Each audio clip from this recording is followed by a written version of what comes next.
ہمارے ساتھ ہی رہے گا۔ عبداللہ حمید گل صاحب بھی ہمیں جوائن کر چکے ہیں، بہت شکریہ ہمیں اپنا وقت دینے کا۔ عبداللہ حمید صاحب یہ کہیے گا کہ دونوں ممالک کی جانب سے سخت موقف سامنے آیا ہے اور اس طرح کے بیانات جو کہ مذاکرات کو اثر انداز کر سکتے ہیں، آپ اس سب سچویشن کو کس طرح سے دیکھ رہے ہیں؟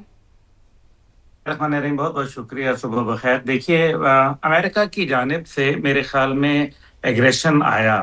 ایران نے تو صرف رسپانس دیا، انہوں نے یہ بتایا کہ ہم آپ کے دھمکی کے اندر اب ہمیں اس کو قبول نہیں کرتے۔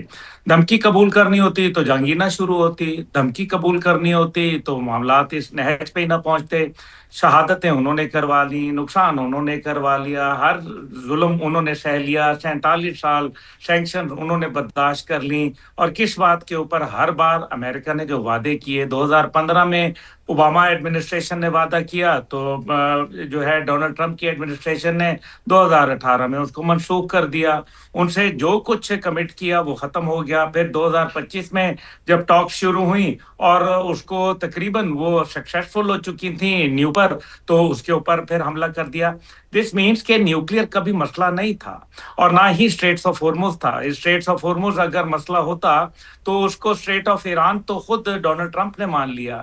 پھر آپ دیکھ لیں کہ انہوں نے زبردستی کر کے اب وہ چاہتے یہ ہے کہ کسی صورت میں ایران کو اتنا زیادہ نقصان پہنچا دوں، اتنا زیادہ ان کو ڈیمیج کر دوں کہ یہ پھر اسرائیل کے لیے خطرہ نہ بنے۔ امریکہ تو یہ مان چکا ہے کہ نہ وہ یہ جنگ جیت سکتا ہے، نہ اس جنگ کا کوئی نتیجہ نکلے گا۔ پاکستان نے ایک جو گھوڑے کو کنویں تک تو لے آئے ہیں، لیکن زبردست گردن جھکا کے پانی تو نہیں پلایا جا سکتا۔ پاکستان نے جو کیا ہے، آپ دیکھیں نا کہ جو ممالک جن کے سفارتی تعلقات 47 سال سے منقطع ہیں، پاکستان ان کو اس بڑے مقام پر بالکل ٹیبل عبداللہ پہ صاحب، بٹھا اس دیا بات ہے۔ کو مد نظر رکھنا بہت ضروری ہے کہ یہ کوئی 1-2 سالوں کی جنگ نہیں ہے، بہت پرانی رائیوری ہے دونوں ممالک کی، اور ظاہری سی بات ہے دونوں ہی اپنے اپنے طور پہ اپنے آپ کو سپر سمجھتے ہیں۔ ساتھ ہی رہے گا اس وقت قمر ہمیں ہمارے رپورٹر اسلام آباد سے جوائن کر چکے ہیں۔ قمر، پوری دنیا میں اسلام آباد اس وقت آئی کیچ بنا ہوا ہے اور ایک دوسرا دور جو کہ ہے اس کی میز سجنے والی ہے اسلام آباد میں۔ کیا تیاریاں ہیں؟ سیکیورٹی کا کیا پلان تشکیل دیا گیا ہے؟ بتائیے گا۔ جی بالکل، تیاریوں کو جو ہے وہ گزشتہ روز ہی حتمی شکل دے دی گئی تھی، اور ابھی بھی یہی صورتحال ہے کہ ریڈ زون کو مکمل طور پر بند کیا گیا اور ایکسٹینڈڈ ریڈ زون کو جزوی طور پر مختلف مقامات سے بند کیا گیا ہے۔ 2 شاہراہیں جو ہے وہ مین، جس طرح ایکسپریس وے اور سری نگر ہائی وے، ان کو وقتاً فوقتاً بند کرنے کی ایڈوائزری جو ہے وہ جاری کی گئی ہے، لیکن اس کے متبادل روٹس جو ہیں وہ فراہم کر دیے گئے ہیں۔ گزشتہ روز کچھ وفود جو ہے وہ یہاں پر پہنچے تھے، اس کے بعد ریڈ زون کو جو ہے وہ سیل کر دیا گیا تھا۔ ڈپٹی کمشنر کی جانب سے یہ کہا گیا تھا کہ ریڈ زون کی جو ایک ریڈیس بنتا ہے اس کے اندر جتنے بھی سکولز، دفاتر اور وہاں پر موجود جو عمارات میں کام کرنے والے لوگ ہیں ان کو جو ہے ڈے آف ہوگا، لیکن اس کے لیے ورک فرام ہوم کی جو ہے وہ ارینجمنٹ کرنے کے انتظامات کرنے کے لیے حوالے سے جو ہے وہ کہا گیا تھا۔ اس کے علاوہ میں آپ کو بتاؤں کہ ریڈ زون کے علاوہ جو ایکسٹینڈڈ ریڈ زون ہے، اس کی طرف بھی آنے والے جو راستے ہیں وہ کافی حد تک بند ہے۔ وفود کے لیے جو انتظامات کیے گئے، میں آپ کو بتاؤں کہ ریڈ زون کو گرین لائٹس کے ساتھ سجایا گیا ہے۔ اس کے علاوہ ریڈ زون کے اندر جو 2 ایسے ہوٹلز تھے ان کو خالی کروا لیا گیا ہے جہاں پر مختلف ڈیلیگیشنز جو ہیں ان کو ٹھہرایا جائے گا۔ کچھ ڈیلیگیشن تو گزشتہ روز پہنچے تھے۔ گزشتہ روز صبح سے ہی یہ تمام ایکٹیویٹی شروع ہوئی تھی، جس کے بعد یہ VVIP روٹ کا جو تمام معاملہ تھا اس کو شروع کر دیا گیا تھا، اور اسی وجہ سے یہ روٹ پلان جو ہے اس کو امپلیمنٹ کر دیا گیا تھا۔ اور اس کے بعد کل سارا دن اور آج بھی یہی صورتحال ہے کہ یہاں اگر ریڈ زون کو جانے والے جتنے بھی راستے ہیں ان کو مکمل طور پر بند کیا گیا ہے۔ جو پولیس کی نفری ہے اس کے حوالے سے اگر میں آپ کو بتاؤں تو 7,000 نفری اسلام آباد پولیس کی اس پر ڈپیوٹ کی گئی ہے، جبکہ 7,000 مختلف اضلاع، جس طرح پنجاب کے 10 اضلاع سے یہ 7,000 نفری جو ہے وہ مزید منگوائی گئی تاکہ فول پروف سیکیورٹی جو ہے وہ اس کے انتظامات کیے جائے۔ جو وینیو ہے اس کو ڈیسائیڈ جو ہے وہ کیا جائے گا، اور اس کے بعد جو کل ایڈوانس ٹیمز یہاں پر پہنچی تھی ان کے حوالے سے مختلف ملاقاتیں جو ہیں وہ ہوئی ہیں سیکیورٹی حکام کے ساتھ، تاکہ جو روٹ پلان ہے آنے والے ڈیلیگیٹس کا صحیح وہ اس کو آپ ہمیں مکمل اسلام کیا آباد کی سچویشن کے حوالے سے اپڈیٹ کر رہے تھے، مزید بھی اپڈیٹس آپ سے لیتے رہیں گے۔ اس وقت اپنے پینل کی جانب واپس چلتے ہیں۔ احمد سعید مناج صاحب، آپ کہیے گا کہ ایران کی جانب سے جو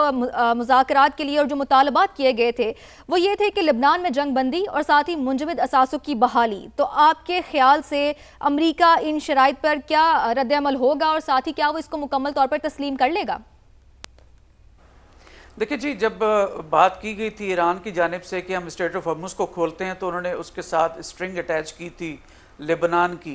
दो के अमेरिकन्स ने और इसराइलीज़ ने फ़ौरन इसको रिएक्ट किया था और उसको रिबटल जारी किया था कि स्ट्रेट ऑफ हॉर्मुज़ को लेबनान से नहीं जोड़ा जा सकता, लेकिन ईरान की इंसिस्टेंस पर और पाकिस्तान की मीडिएशन पर जब हमने उनको मजबूर किया और उसे कहा कि इसको लाजमी हमें करना ज़रूरी है ताकि उनकी ये सेंसिटिविटी एड्रेस हो जाए, तो इस सिलसिले के अंदर हमने देखा कि अमेरिका के अंदर जो वज़ीर आज़म हैं इसके लेबनान के, वो और नेतन्याहू और उनकी टीम ने मुलाकात भी की और 10 रोज़ा उन्होंने जंगबंदी भी की। तो it was a step which was well received by the Lebanese people also, और दीगर जो ममालिक में एक अच्छे तरीके से उसको देखा गया था। अब उन्होंने 10 रोज़ा की तो है, लेकिन साथ साथ वहाँ पे थ्रेट्स भी दी जा रही हैं इसराइल की जानिब से कि हम लेबनान के ऊपर दोबारा अटैक करें। अब वो कह रहे हैं कि आप टोटल डिसार्म कर दें हिजबुल्लाह को, तो हिजबुल्लाह टोटल डिसार्म करने के लिहाज से कोई लियन है कोई नहीं वहाँ के प्राइम मिनिस्टर का लेबनान के कि वो हिजबुल्लाह को मुकम्मल जो है वो सरेंडर करवा सकें। और आप हिजबुल्लाह से तो डिमांड कर रहे हैं, हुतीस का तो डिमांड कर रहे हैं और हमास से भी कह रहे हैं कि आप जो डिसार्म हो जाए। व्हाट अबाउट जो आपके अपने एसेट हैं अमेरिकन के, जो कि इसराइल की सूरत में मशरिक़ वस्ती में मौजूद है, तो उसको डिसार्म करने की क्यों नहीं बात करते? तो कोई भी अपने हाथ नहीं कटवाएगा, इसके ऊपर नेगोशिएशंस लाजमी हो सकती हैं। एक परपेचुअल पीस करने के लिए मेरे ख्याल में इसराइल का भी उसी तरीके से जो है अमेरिकन को जो है उसको चेकमेट करना चाहिए, जैसे कि वो ईरान से चाहते हैं कि वो हिजबुल्लाह को, हमास को और हुतीस को कंट्रोल करें। तो it's a dicey kind of a thing. लेकिन ये तमाम चीज़ें जब आप टेबल पे बैठेंगे नेगोशिएटिंग की, तो वहाँ पे ये डिस्कशन में आएंगी। लेकिन मैं नहीं समझता कि टोटल आप डिसार्म कर देंगे। ईरान भी कभी नहीं चाहेगा कि आप यूरेनियम उठा के वो जैसे कि डिमांड कर रहे हैं प्रेसिडेंट ट्रंप के, वो अमेरिकन को दे दें। How it's possible? उसने एक जंग जीती हुई है, उसने सर्वाइवल उसका जो है बेहतरीन किस्म का दिफा था अपना, और पूरी उसकी अवाम जो अपने अवाम जो है फौजों के साथ खड़ी हुई है या रेवोल्यूशनरी गार्ड्स के साथ खड़ी हुई है। तो इसके भी तरीक़ेकार है। वो IAEA है, एक इंटरनेशनल एटॉमिक एनर्जी एजेंसी, एक ऑर्गेनाइजेशन है। वो टेक्निकल इंटेलिजेंस के जरिए कैमरा लगा के इन तमाम यूरेनियम के जो तकरीबन 450 किलोग्राम, वो भी हाईली एनरिच्ड यूरेनियम, उसका कुछ एलिमेंट है वेपन ग्रेड इनके पास है भी नहीं, तो लिहाजा वो कभी भी नहीं देंगे। ये हो सकता है कि कोई कंसोर्शियम बना दें जिसमें पाकिस्तान भी हो सकता है अमेरिकन भी हों, या कोई और न्यूट्रल ममालिक हों, जिसमें वो मजीद चेक करते रहें कि यूरेनियम जो ईरान पे मौजूद है वो डाइवर्ट नहीं हो रही horizontally towards the weapon programme. लेकिन आप ये कहें कि मैं यूरेनियम उठा के ले जाऊंगा, मेरा नहीं ख्याल है, ये भी नॉन स्टार्टर होगा। लेकिन जब ये टेबल के ऊपर बैठेंगे तो ज़रूर कोई दरमियानी रास्ता निकलेगा। दोनों फ्री कैन चाहते हैं कि जो है अमन हो और किसी एग्रीमेंट को पहुँचें। हाँ, ये ज़रूर है कि वो ये नहीं चाहेंगे कि 2-2 साल लंबे जो है उसमें वेट करना पड़े, जैसे कि joint comprehensive plan of action था जिसमें 2 साल लगे, ये 21-22 महीने लगे थे। उससे पहले अमेरिकन ने वियतनाम में 5 साल का टाइम लिया था जब उन्होंने पेरिस पीस एग्रीमेंट किया था, या उससे पहले कोरियन वॉर में उन्होंने 2 साल में किया था। ईरानियंस ये चाहते हैं कि आप जितनी जल्दी हो सके तमाम पॉइंट्स के ऊपर मुत्तफिक हो जाएं ताकि इस खित्ते के अंदर अमन हो। और एक गारंटी उनको चाहिए कि आज तो आपने अमन कर लिया, अभी भी उनको ये शक व शुबहात है कि ये जो पीस बीच में इंटरवल है वो सवाल तो ये भी उठेगा कि वो गारंटीयर कौन होगा? क्या वो पाकिस्तान गारंटी देगा, वो कतर गारंटी देगा, या वो टर्की गारंटी देगा? इस पे भी हम बात करेंगे। अब्दुल्ला साहब, आपकी तरफ आती हूँ। आज बड़े बड़े न्यूज़पेपर पे एक ही जो थी शायद सुर्खी थी, वो ये कि ईरान जो है वो कहता है कि जी इस टेबल टॉक का हिस्सा बनने का हमारा कोई प्लान नहीं है। इवन टाइम्स ऑफ इसराइल ने इस चीज़ को रिपोर्ट किया है। तो अगर एक फरीक ही इनकार कर रहा है कि मैं इस टेबल टॉक का हिस्सा नहीं बनूंगा, और दूसरा फरीक ये कहता है कि हमारे नुमाइंदे पाकिस्तान पहुंच रहे हैं, और ये भी जाहिर किया जा रहा है कि शायद अमरीकी सदर खुद भी कल पाकिस्तान आएंगे, तो ये तो एक ऐसी नामुनासिब सी चीज़ है जिसका कोई हतमी नतीजा सामने आ ही नहीं रहा कि एक फरीक कहता है कि मैं नहीं आऊँगा, दूसरा फरीक कह रहा है कि मैं पहुँच रहा हूँ। तो जब एक फरीक टेबल पे बैठेगा ही नहीं तो चीज़ें कैसे हल होंगी, या अब उसको मनाने के लिए कुछ और चीज़ें सामने आएंगी? देखिए, दोनों चीज़ों को सामने रखना चाहिए। पहली बात यह है कि ईरान को एक बहुत अल्लाह ताला ने अपॉर्चुनिटी दी है, पूरी दुनिया की हमदर्दियां उसके साथ हैं। डिप्लोमेटिकली मेरे ख्याल में वो एक बेहतर पोजीशन के अंदर है। अमेरिका तो टोटली मेरे ख्याल में जिसको कहते हैं ना कि वर्ल्ड ओपिनियन उसके खिलाफ हो चुकी है। इसलिए ईरान को इसको कैश ज़रूर करवाना चाहिए, इस ओपिनियन को। जहाँ ब्रिगेडियर साहब ने जो बातें कही हैं वो अपनी जगह, उन प्रोसेस के अंदर टाइम था और वो ले सकते थे। अफगान प्रोसेस भी बहुत लंबा चला और दोहा के अंदर मुज़ाकरात चलते रहे।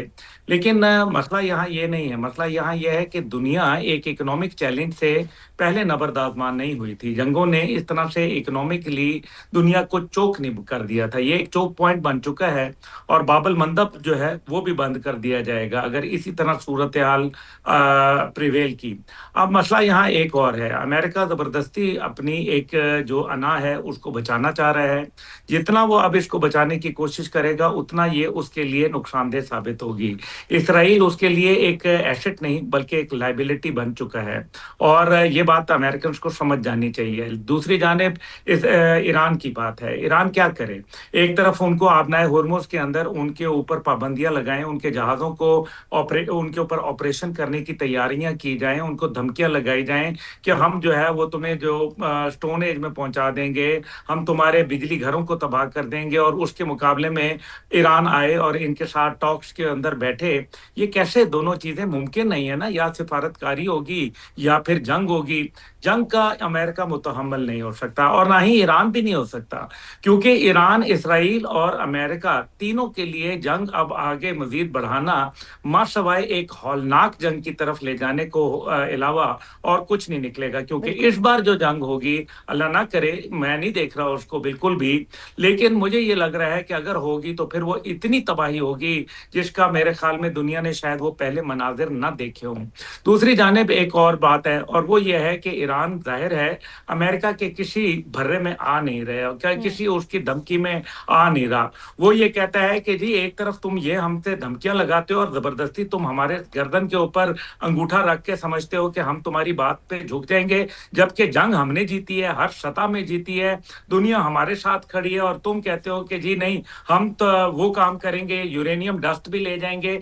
अमेरिका यानी कि जो एग्रीड अपॉन चीजें थी उनसे पीछे हटता चला जाता है और माजी में एक लंबी दास्तान है। 2006 के अंदर पहली दफा ईरान ने अपना एनरिच्ड यूरेनियम का ऐलान किया था और 1967 के अंदर अमेरिका ने इनको पहला न्यूक्लियर प्लांट भी दिया था। अब अमेरिका का वो फैसला गलत था या आज फैसला वापस लेने का गलत है? तो ये दोनों आखिर किए किसने थे फैसले? तो दोनों अमेरिका ने किए थे। फिर पाबंदियां उनके ऊपर लगा दी, लीडरशिप उनकी शहीद कर दी, उनके आपने 1000 से ज्यादा बिल्डिंग्स को नुकसान पहुंचा दिया। आप क्या चाहते हैं? अब आप ये चाहते हैं कि ईरान आपके सामने सरेंडर कर जाए? इतना बड़ा मुल्क नहीं सरेंडर करेगा। Let me be very clear, ये बिल्कुल ये नहीं करेगा। और कोई मुल्क आप मुझे बताएं, तारीख में देख लें कौन सा मुल्क है जिसने ताकत के सामने सरेंडर किया? कौन सी कौम है जो झुक गई? अभी ईरानी कौम की बेटियों ने जिस तरीके से गुलाबी रंग की क्लैशनकोव पकड़ के और कंधों के ऊपर जो उन्होंने रॉकेट लॉन्चर रखे हुए थे, क्या इंडिकेट कर रहा है? दिस मीन्स के ये तो एक कौम कोई खड़ी भी हो गई मुल्क है। मुकम्मल तौर पर इस तरह से सरेंडर नहीं करेगा। आप हमारे साथ ही रहेगा। अहमद सईद मिनाज साहब, आपका इस बारे में क्या टेक है कि एक तो ईरानी सरकारी टीवी की जानिब से ये बयान सामने आना कि अमरीकी नाकाबंदी की वजह से जो है वो खिलाफ वर्जी जारी है, जंगबंदी की खिलाफ वर्जी जारी है और शायद इस वजह से हम इस दौर में शामिल ना हो सके, ये खबरें सामने आना किस हद तक आप समझते हैं कि ये मुज़ाकरात को असरअंदाज कर सकती हैं, और क्या आपके ख्याल से ईरान का ये टेक बिल्कुल दुरुस्त है? जी बिल्कुल, मैं आई स्टार्ट बाय सेइंग बिल्कुल दुरुस्त है। अगर नेगोशिएशंस की इसको ज़रूरत देखें तो ईरान से ज़्यादा अमेरिकन को है। तो क्योंकि ईरान तो बिल्कुल कहता है कि हम तैयार हैं मौत के लिए, और वहाँ की जो माएँ हैं वो तो स्पेशली आप जितना उनका डोमेस्टिक मीडिया ईरान को उठा के देखें, वो अपने शौहरों को, अपने बच्चों को, अपने भाइयों को वो इनकरेज कर रहे हैं कि आप जो है वो जाके इस जंग में लड़ें। और जो जिस तरह नेशन हुड की बात करें तो ईरान अपनी मिसाल में एक मेरे ख्याल में बहुत ऊंचे मकाम के पर मौजूद है। और स्पेशली जब आपने अमेरिकन जैसी ताकत को आपने टक्कर दे रखी हो और अपने तमाम अहदाफ को अचीव किया हो। आप जंग हारना या जीतना जो डिस्ट्रक्शन से नहीं आप अंदाज़ा लगाते हैं, आप ये देखते हैं कि कितने ऑब्जेक्टिव्स आपने अचीव किए, कैसे सर्वाइव किया, वीज़ा भी आपका जो दुश्मन था वो कितना स्ट्रॉन्ग था। अब अमेरिकन की जानिब से ये जो जहाज़ को रोका और उसके इंजन रूम को उन्होंने तबाह किया और मैरीन उस पर लैंड की, और फिर अभी उसके ऊपर उतरते हुए उन्होंने मैरीन से जैसे वीडियोस बनाई हैं, ये तमाम चीज़ें आपका क्या ख्याल है? ईरान में जो पब्लिक है वो क्या इस चीज़ के हक़ में होगी मज़ीद के अपने लीडर्स को कहें कि आप जाके नेगोशिएट करें? तो it's a non starter basically. लेकिन हैविंग सेड ऑल दिस, जैसे कि तैयारियां हो रही हैं इस्लामाबाद के अंदर, آپ کے نمائندہ خصوصی بھی بتا رہے ہیں اسلام آباد میں کہ وہاں پر آلموسٹ لائک جو ہے وہ کرفیو ٹائپ آف سما ہے. ڈیفینیٹلی جو ہمیں کرنا بھی ہے بیکاز آپ اپنے ایسٹ کے اوپر دیکھیں, انڈین میڈیا کو اس کا دیکھیں تو وہ بغلیں بجا رہا ہے, وہ خوش ہو رہا ہے. اسی طریقے سے جو اسرائیلی میڈیا ہے یا جو اسرائیلی ایفیلیٹڈ یا ان سے فنڈڈ میڈیا ہے دنیا میں, وہ اس وقت اس پہ خوشی کا اظہار کر رہا ہے کہ ٹاکس جو ہیں وہ اسٹال ہو جائیں گی یا ہو گئی ہیں کیونکہ ایران نے منع کر دی ہے. لیکن ایز این آپٹیمسٹ میں یہ بھی سمجھتا ہوں اور جانتا ہوں کسی حد تک کہ بیک ڈور پہ دونوں ممالک آپس میں ابھی بھی بات چیت کر رہے ہیں. پاکستان جو فیسیلیٹیشن کر رہا ہے وہ پوری دنیا کے سامنے کل شام میں اس کی تو بات خود امریکی صدر نے کی نا, تصدیق کی اس بات کی جب وہ سچویشن روم میں تھے تو انہوں نے کہا کہ پاکستان سے بھی ہمارا رابطہ ہے اور ایران سے بھی ہمارے رابطے چل رہے ہیں. تو اس بات کی تو تصدیق خود امریکی صدر کر گئے ہیں. ساتھ ہی رہے گا کرنل ریٹائرڈ عابد لطیف صاحب مجھے جوائن کر چکے ہیں. عابد صاحب بہت شکریہ جوائن کرنے کے لیے. اس وقت اگین اسلام آباد جو ہے وہ پوری دنیا کا کے لیے مرکز نگاہ بنا ہوا ہے. سیکنڈ راؤنڈ جس کی ہم کل بھی بات کر رہے تھے, پرسوں بھی بات کر رہے تھے, اب فائنلی وہ یہی ہے کہ کل اسلام آباد میں ہو جائے گی. سر کیا لگتا ہے کسی نتیجے پر پہنچ پائیں گے؟ اس بات کو بھی ہمیں مد نظر رکھنا ہے کہ امریکہ نے ایران کے بحری جہاز کو تحویل میں لیا ہے. بسم اللہ الرحمن الرحیم. جی بہت شکریہ مجھے اپنے چینل پہ مدعو کرنے کے لیے. جی دیکھیے, کیونکہ جیسے ابھی بات بھی کر رہے تھے, بگڑے مناس بھی بات کر رہے تھے, یہ بیسیکلی بہت کمپلیکس ظاہر ہے ایک معاملہ ہے جس میں جو رائیولری ہے وہ بہت پرانی ہے. پھر اس کے ساتھ ساتھ اگر آپ دیکھیں تو یہ پورا ریجن والیٹائل ہے جہاں پہ یہ مڈل ایسٹ اور آپ گلف اسٹیٹس کی بات کریں. اور پھر جو عرب کویسچن ہے وہ اس ریجن کو سب سے زیادہ ڈومینیٹ کرتا ہے. اور اس کا جو سب سے بڑا سپوائلر ہے وہ اسرائیل ہے. اور جب وہ اس کانفلکٹ کا ایک مین اینٹاگونسٹ ہے, اس اینٹاگونسٹ کو آپ نکال نہیں سکتے اس ایکویشن کے اندر سے. تو ایکویشن بہت مشکل ہے, اور اس کا جو از ایکول ہے وہ کیا آتا ہے, آپ اس کو جب الجبرک فارم میں سالو کرنے کی کوشش کرتے ہیں یہ بھی کسی کو نہیں پتا. لیکن never the less G effort ہو رہی ہے, اور ان کو ایک ٹیبل پہ لانا, ٹیبل پہ لا کے بات کرنا, آئی تھنک یہ بہت بڑی اچیومنٹ ہے. اور جتنی مرضی complexity who, street of harms جو ہے وہ ایک اس وقت, میں تو پہلے بھی آپ کے چینل پہ کئی دفعہ کہا کہ اصل میں جو ایشو ہے جو کافی ڈیفیکلٹ ایشو ہوگا وہ اسٹریٹ آف ہارمز ہے. اور وہ اپروو ہو رہا ہے کیونکہ اسٹریٹ آف ہارمز کی جو ایران والی سائڈ ہے وہ تو ایران نے اس کا کنٹرول ان اے وے ڈی فیکٹو کنٹرول ایران کے پاس ہے. لیکن جو اس کا جو گلف آف عمان ہے وہ والی سائٹ پہ اب امریکہ نے کنٹرول کر لیا. سو وہ اب جو ایران کی جو شپس ہیں ان کو وہ وہاں پہ روکتے ہیں. سیٹلائٹ سے ہی جب وہ کوسٹ سے نکلتے ہیں تو اس کو وہ ٹریک کرتے ہیں, اور جب ان کی رینج میں آتا ہے تو اس کو وہ روکنے کی کوشش کرتے ہیں, جیسے ابھی یہ واقعہ ہوا. لیکن نیور دا لیس جی دیکھیے, یہ جو چھوٹے موٹے واقعات ہیں, میں ان کو چھوٹا موٹا اس لیے کہوں گا کہ بہت اگر آپ بڑے پرسپیکٹو میں گلوبل دیکھیں تو یہ ایک چھوٹا سا واقعہ ہے. لیکن اگر آپ اس کو اس ایونٹ کے طور پہ دیکھیں یا ان سچو دیکھیں تو ظاہر ہے بہت بڑا واقعہ ہے, کیونکہ اس سے پھر ایک جو آپ کی پرسیپشن ہے کہ جی نیگوسیشنز ہو رہی ہیں یا ہم کسی مقام پہ پہنچ رہے ہیں جہاں پہ جا کے کچھ چیزوں کو سالو کیا جا سکتا ہے, وہ تھوڑی سی افیکٹ ہوتی ہے. لیکن یہ امریکہ کا جو ٹیکٹس ہے, بیسیکلی امریکہ کو بھی یہ بات سمجھ آ گئی ہے کہ Iran is a deterrence strait of Hormuz کو یوز کر رہا ہے. تو اب وہ اس ڈیٹرنس کو ختم کرنا چاہتا ہے, وہ اس ڈیٹرنس کو کاؤنٹر کرنا چاہتا ہے, اور اس کو کاؤنٹر کرنا چاہتا ہے کمپلنس کے تھرو. وہ چاہتا ہے کہ ایران کو کمپیل کرے کہ اس کی جو ڈیٹرنس کا افیکٹ ہے وہ یہاں پہ میٹیگیٹ ہو جائے by controlling the other part of the strait of Hormuz. تو اس لیے یہ آئی تھنک نیگوسیشن سے پہلے یہ ہو رہا ہے. ابھی آپ کہ نیوز بھی چل رہی تھی آپ ہی کے چینل پہ کہ جو پرائم منسٹر صاحب ہیں انہوں نے 45 منٹس کل بات کی ہے ایران کے پریزیڈنٹ صاحب سے, اور پھر ابھی بھی یہ ایک نیوز ہے کہ وہ ابھی بھی شاید تھوڑی دیر میں ان سے بات ہونے کو جاری ہے. اور جو ڈپٹی فارن منسٹر جو ہمارے فارن منسٹر ہیں وہ بھی تھوڑی دیر میں ایرانی فارن منسٹر سے بات کرنے لگے. تو آئی تھنک یہ ایک ایفرٹس چل رہی ہیں جی. اگلے 2-3 گھنٹوں میں میرا خیال میں یہ اناؤنس ہو جائے گا کہ ایرانی ڈیلیگیشن کب آج یہاں جاری ہیں, اور انشاءاللہ اگلے 2-3 گھنٹوں میں پازیٹیو ڈیولپمنٹ ہی آئے گی. ہمارا پینل ہمارے ساتھ موجود